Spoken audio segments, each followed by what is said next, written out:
Hey, want to know a very quick way to go from 0 to 10 million in ARR in just over 3 years? You're going to love this. I spoke with Guillaume Moubeche from Lemlist. He's the CEO, and you know Lemlist. I'm sure you've heard of it. They have done an incredible job of scaling. This is their story on how they were able to grow a community and scale like crazy. Enjoy. Welcome to SaaS-Story in the Making, the podcast that features the people who made the software world what it is today and the leaders who are shaping the future of technology. Here's your host, Matt Wolach. Yes, I am Matt, and this is SaaS-Story in the Making. Thank you so much for coming. Thank you for being here. Thank you for listening if you're on the podcast. Thank you for watching if you are on YouTube. We are excited for today. It's going to be a really good one. We're going to talk about how you can kind of generate a whole bunch of interest, how you can create a community, and how you can scale really, really quickly. I am delighted to be joined by my special guest today, Guillaume Moubeche. Guillaume, how you doing? I'm great, Matt. Super happy to be here. I am really happy to have you here. Let me make sure I tell the world about you, Guillaume. He is the founder and CEO at Lemlist. And really what he's doing, he's on a mission to help 1 million entrepreneurs build a profitable business by 2025. I love that. I'm a big believer in helping. As you know, that's what I do as well. I help startups, help them scale and help them grow so that they can become very successful themselves. So we are in very, very much alignment there. And really, if you don't know Lemlist, it is a very slick tool. It's your sales automation and cold email software all in one. I highly recommend checking it out. Guillaume also is formerly the co-founder and head of growth at leadguru.io, where he helped B2B companies scale using outbound sales prospecting. And he generated $1 million+ in revenue for clients worldwide. He absolutely knows what he's doing when it comes to generating interest and getting business in the door. So once again, Guillaume, thank you so much for coming on the show. That's the best intro ever. Well, I will take that. Thank you very much. I appreciate it. I want to know what's going on with you lately at Lemlist and what's coming up. Well, it's actually a big milestone for us as we just crossed like 10 million in ARR, which is great because it kind of like shows where we're heading, and we're super excited with what's coming next. Along the years, we really focused on helping our community grow, get like really good results, try to build and help them build their business. And I feel like the more we grow and the more we reach all this milestone, the more it shows that we're getting closer to our goal, which is really exciting. That is so fantastic. Congrats on that. That's definitely a big milestone. I know one you've been looking for a long time. I want to know, how did you come up with the idea for Lemlist? So it all started actually back with the agency that I had. So I was helping companies do their sales prospecting in order to book meeting for them. So I had like this lead generation agency.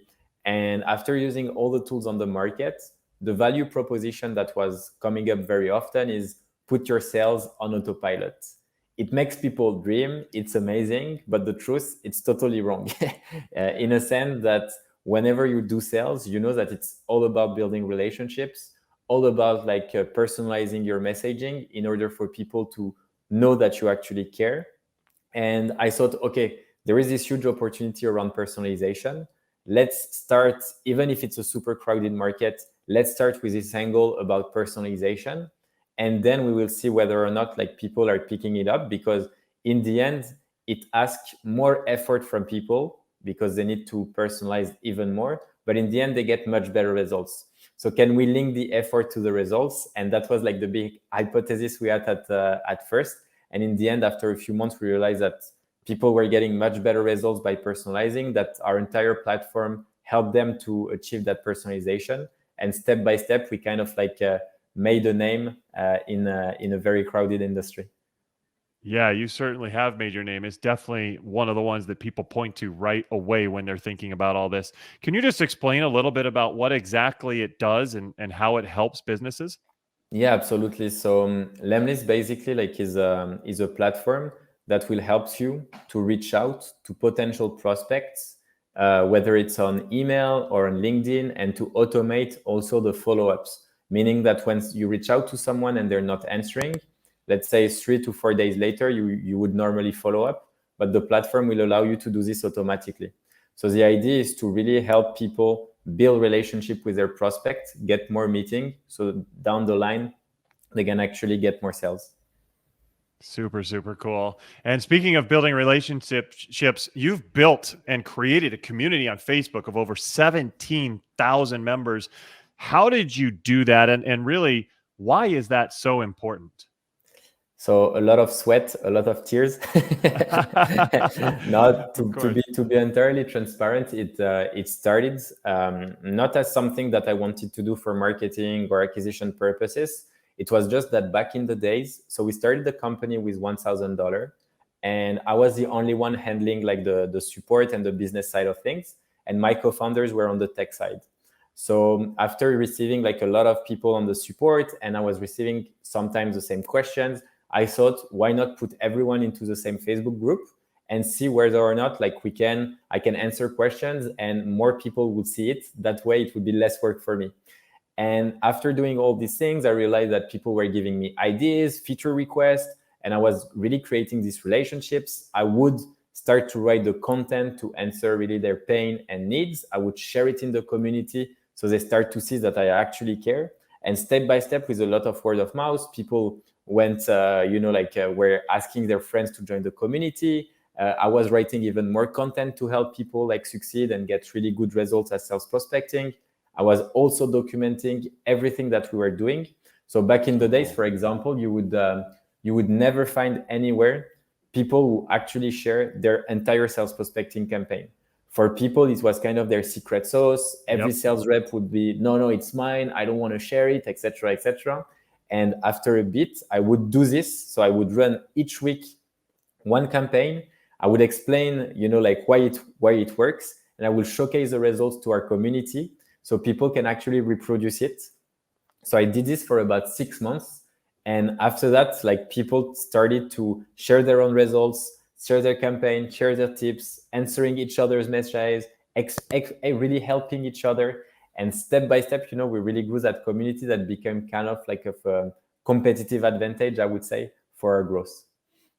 Oh, absolutely. I love that. It's so cool that you were sharing what's working. You were opening yourself up, and you're right. People just didn't used to do that. That's extremely innovative back in the day. Now, I talk about this also with my clients who are saying, hey, I want to build authority. I would like to make sure that people see me as an authority figure and they look to me as a thought leader. How do I do that? And the number one thing I say is you need to share value. Get out, share value, share what's going to help your target get them ahead. And that's what you've done. You've been sharing value, helping people get better and better, haven't you? Yeah, absolutely. So I think it's it's always difficult for people to always perceive what value is all about, because it's sometimes difficult because they can say like, yeah, I built a great tool. If you use it correctly, it's gonna drive value to you. But for me, I think what you mentioned is totally right. Is how can you share and write content that is actionable enough for people to get these best results and become better? So really, that was a strategy I had in the community, but also on LinkedIn. So on LinkedIn, where I would post really actionable tips on how to write good cold emails, how to make to increase your reply rate, how to get a better deliverability, meaning whether or not your emails are ended up in the inbox rather than in spam, etc., etc. And by doing all these things, you kind of build and position yourself as a thought leader, which means that people will have a much stronger trust in whatever you're saying over time. And once you have trust, it's 10 times easier to actually close a deal. Because in the end, if I tell you, okay, you're going to make more money using our tool, the only reason why you wouldn't do it is because you don't trust me. But if you trust me, then you're going to be like, yeah, of course. Okay, let's do this, I totally agree. It's so much easier if you're going to say, hey, okay, the next step is for you to use this tool or you to do this. If people have already gotten all the value from you and you've delivered and they've used that value to get ahead and they've been able to get better, then of course they're going to trust you and listen to you and see you as a guide. This is something we work on a lot with our clients. We talk to them about, hey, make sure that you are giving the value. Make sure that you're showing them that you know what you're talking about and that they can get better from it. And they're going to see you as their consultant, as the person who's going to be their advisor. And when you say, okay, I recommend you do this, you're good to go. It sounds like you guys have been doing that perfectly. Yeah, exactly. And what we've tried to do also is do it across the team as something where we can split per target audience. So because a lot of people think that it can't scale, etc. And I will kind of like explain how we evolved over time. So at first, I was doing it and positioning myself as a thought leader in the sales industry. So I was the only one writing a lot of content, etc. And I would get invited, on like top podcasts, conferences, just to talk about sales because of that. But as we grew the company, I felt like as I was becoming like a CEO of a much bigger company, I had to talk to my target audience being also founders because they would relate much more on the message that I would share. And my head of growth would be basically positioning himself as a thought leader in marketing and in growth. And my head of sales would do the same, but in sales. And as we grew, everyone in the company, whether they're a head of or just like a normal employee, would position themselves also as a thought leader, but for their own position. And the idea is by doing that, if you focus on your target audience, you're going to start seeing more and more people really like connecting with people from your company. And each personal brand will reflect in a very positive way to your company, because in the end, you want to use product and services from people you like, from people you trust, and from people you can find cool or just kind in general. And this has been like really huge effect for us. I love hearing that. You're right. People you connect with and you see that they get you, they understand you, and they resonate. That's fantastic. And this is something that took me a long time to learn. I think that in my early days building SaaS companies, I said, okay, who is going to be the face of our company? We would pick one person amongst our founding team to be the face. But I've later realized, I'm glad you guys have been doing this, that each person should be out there building their own personal brand. I love that you guys have really kind of identified segments that each person can hit. And eventually people are going to be seeing multiples of these people. And you say, wow, this person's helping here, they're helping here. They're all part of the same group. These are awesome people. I want to be associated with them. And that's something that we mistook early that now I'm seeing is absolutely a great way to do it. So kudos to you on that, Guillaume.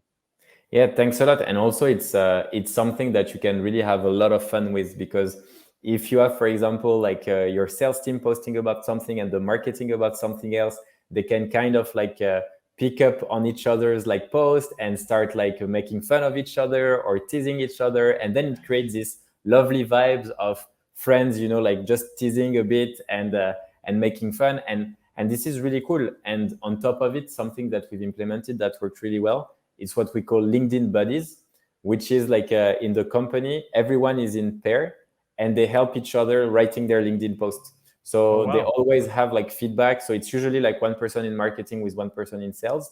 And that's the best way, to create good content, get instant feedback on what you're doing, and just help each other leveling up as we grow and as the company grow.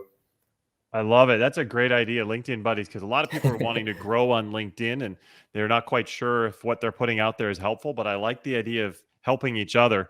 And speaking of growth, I mean, we talked about it earlier. You guys have grown Lemlist to more than 10 million ARR. That is so cool. And it's been how long? 2 years or so? It's been 3.5 years. Yeah. 3.5 years. So 10 million ARR in 3.5 years. And you're bootstrapped and you're profitable. Like that is the goal that most people are going for. So that is very incredible. Congrats on that. What I want to know so that we can share with others is what systems or processes did you feel were most helpful that you were able to apply to help become a success? I think that one thing that's super important as a founder is to document everything you do, each step of the way. Because I'm gonna give you like a very specific example that I like is everyone knows about Marco Polo, right? It's like he's known for being a famous explorer, but the truth is that at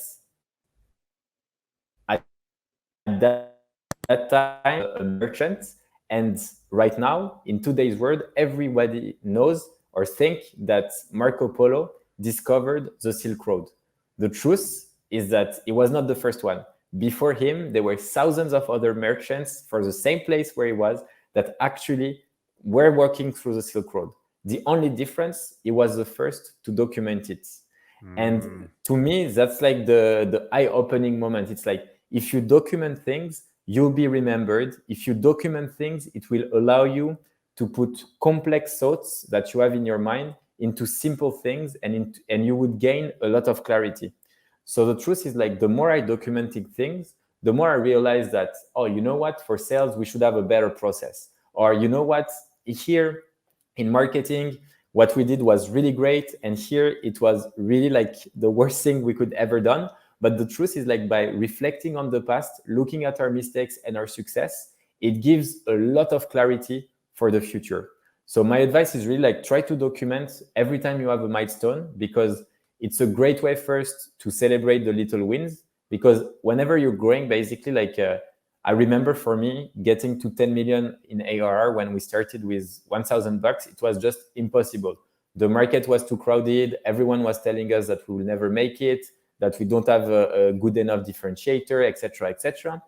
And I started to believe it. But the truth is, like, right now, which is something that we're extremely lucky to be at, I can't celebrate it because I'm too much looking forward. I'm always excited about what's coming next.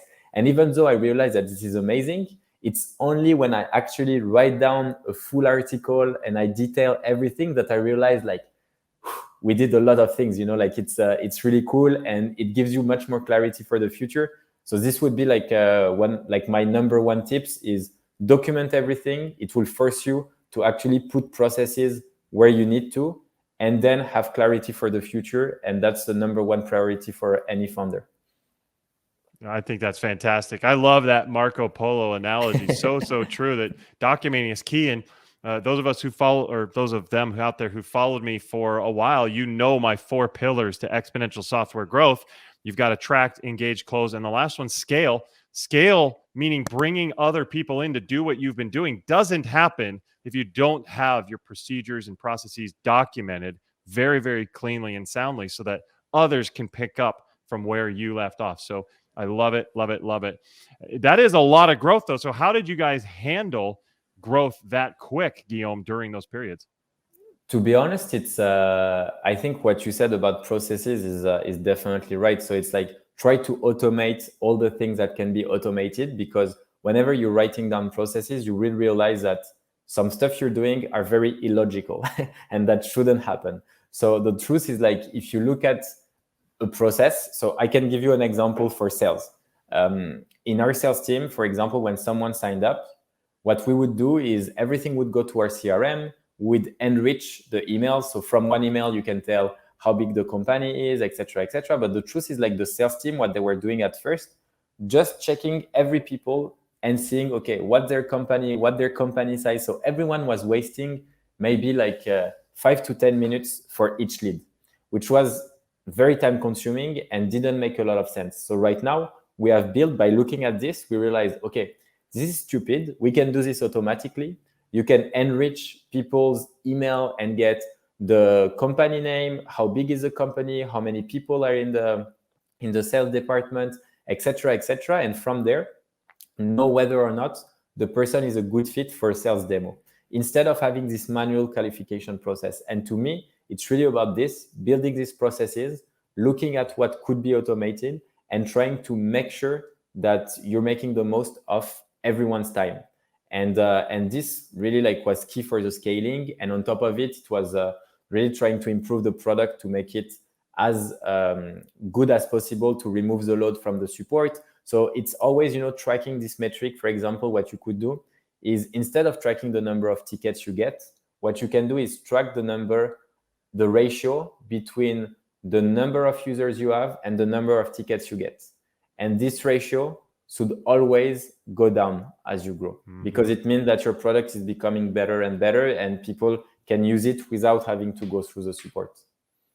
Yeah, that's a good point. Definitely. Like, so the number of tickets per user, absolutely a good metric, should be going down. I love it. What mistakes did you guys make, and which lessons did you learn along the way that you're able to apply going forward? I think that one of the biggest mistake was when it comes to hiring. So like, it's always really tough when you are scaling to find the right people and differentiate people you get on really well, and the person that are going to help you really scale the company and go to the next level. So I feel like what we did really like bad as managers, etc., when we were hiring was not defining clearly a specific role with key objectives. You know, it's like you think that when you hire smart people that know kind of what they're doing, they can always adapt and do all these things. But the truth is sometimes they can't.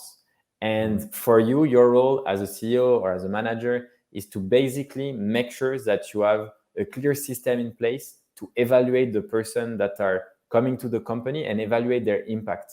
Because the truth is, if someone doesn't have an impact on the business, it's because they are not a good fit and they should like be in another position or maybe in another company. And for us, we kind of failed because we had that hyper growth. And for us, you know, it's like everything is going super well because you're hyper growing and it's amazing. But the truth is you should be super strict about the person like you hire and be super, super sharp. Another issue that I think we faced, and it was kind of a mistake, it's like founders relationships. We've been like with my co-founders, they're a bit older, so they're around like 45, and basically like we didn't communicate a lot. We were remote at first, and it was just me handling the business side of things and then handling the tech. But the truth is, as we grew, we had kind of like a lot of I would say that our point of view would differ on many topics.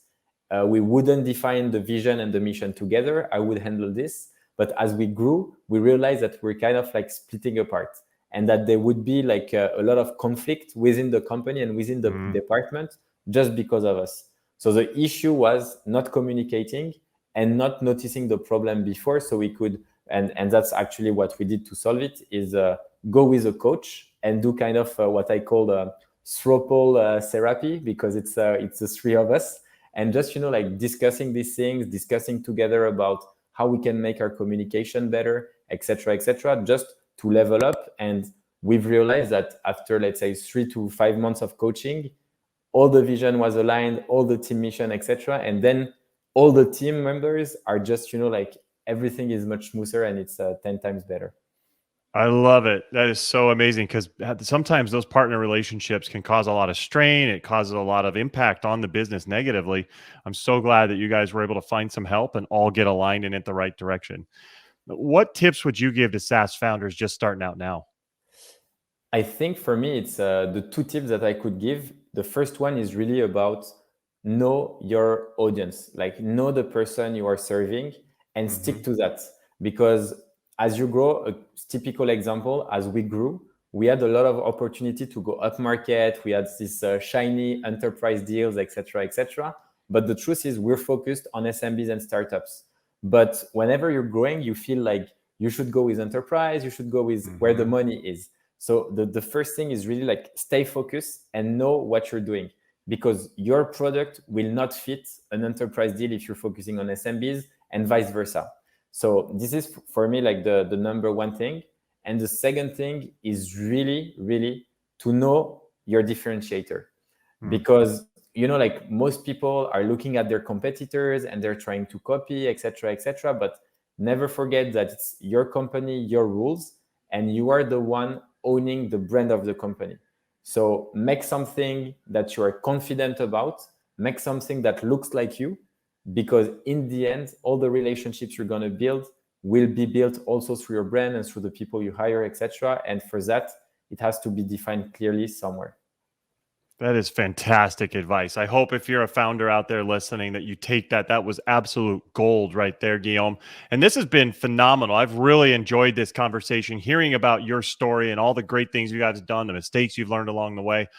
How can our audience learn more about you and Lemlist? I think for Lemlist, people can go to lemlist.com. And for me, like they can add me on LinkedIn. I answer every message. So if you have any question, just ping me and I'll be right there. Okay, perfect. And we'll make sure to put that in the show notes or down in the description if you're watching on YouTube. But this has been awesome, Guillaume. Thank you so much for coming on the show and sharing your story. Thanks a lot, Matt. It was a real pleasure. Pleasure's mine. For everybody else out there, thank you for watching. Thank you for listening. Make sure you are subscribed to the show. That way you're not going to miss out on any more creators and innovators like Guillaume. You won't want to miss some of the great stuff that we have coming up. But thank you so much for watching. Thanks for being here. We will see you next time. Take care.